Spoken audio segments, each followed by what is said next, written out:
and moody and dissatisfied. How often do you sleep together? Do you have sex often? Hardly ever, maybe 3 times a week. Constantly. I'd say 3 times a week. All right, how much sex are you having, and is it enough? New research is in, and we're going to tell you how scientists say you can actually boost the desire in your relationship. Join us right now is Wall Street Journal relationship columnist Elizabeth Bernstein, and join us also are Chris and Afton Mower from West Jordan, Utah. They have worked through some issues to successfully improve their own sex life. We'll be talking to them in just a second. Elizabeth, I want to start with you, though. Conventional wisdom, as we were just seeing in that clip from that Woody Allen film, conventional wisdom has long held that many men in heterosexual relationships want to have sex more than their female counterparts, but that it was physical drive that led them there. But you've spoken to therapists and scientists who say it actually may be emotional. How so? Increasingly, researchers who look into this think that it's biological, of course, but it's emotional, and that men get so much of their emotional intimacy needs met through sex. Women get that same emotional intimacy need at all sorts of places.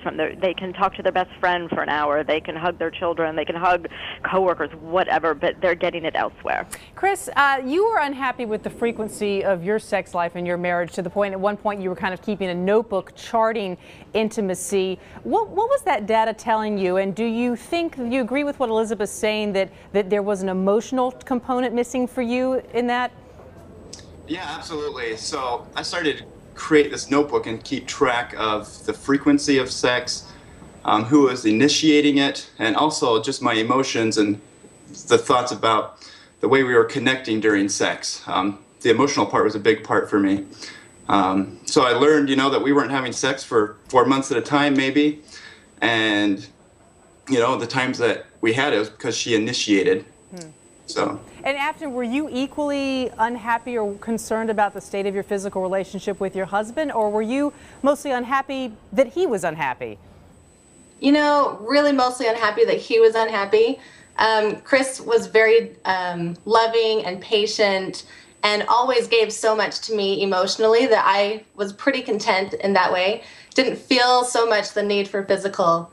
And so, but his unhappiness was really hard for me. And you two have worked on things. We're going to get to how you began to turn a corner in just a moment. But Elizabeth, quickly tell us, everybody often wants to know, what do the studies say is the average amount of sex that couples in the U.S. are having each month? Well, to look at married couples, 80% of married couples are having sex a few times a month or more. 47% are saying absolutely a few times a month. 32% are saying 2 to 3 times per week. Interesting, and it depends, as we again saw in that movie clip in the beginning. Some people think, a few times a month is a lot, and some people think it's a few times a week is a lot, and some people think it's not enough at all. Chris, back to you guys. Now, a book was kind of the beginning of how you and Afton began to fix things. What was the name of that book, and how did it help you specifically? Sure, yeah, that was definitely one of the catalysts there.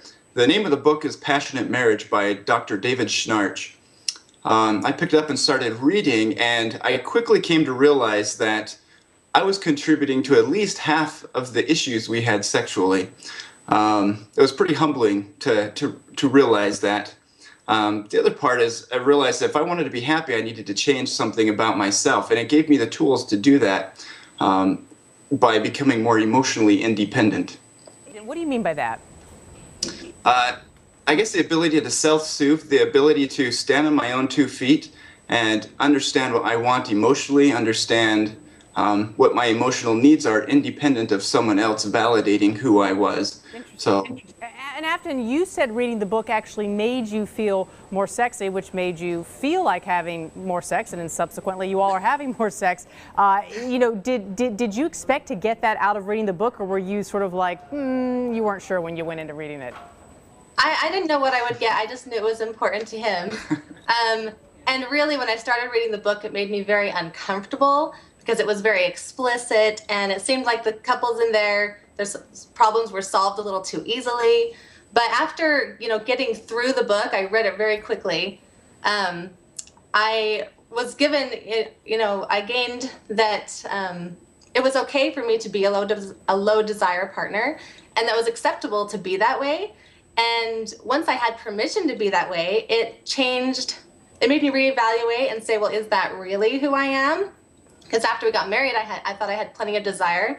And also, Yeah, like you said, it really opened my eyes to what sex could be, a world that I had never really had any experience with. I grew up in a very conservative private family, so it educated me, and yeah, it did make me excited, and there was a lot of cool, looked like it could be fun.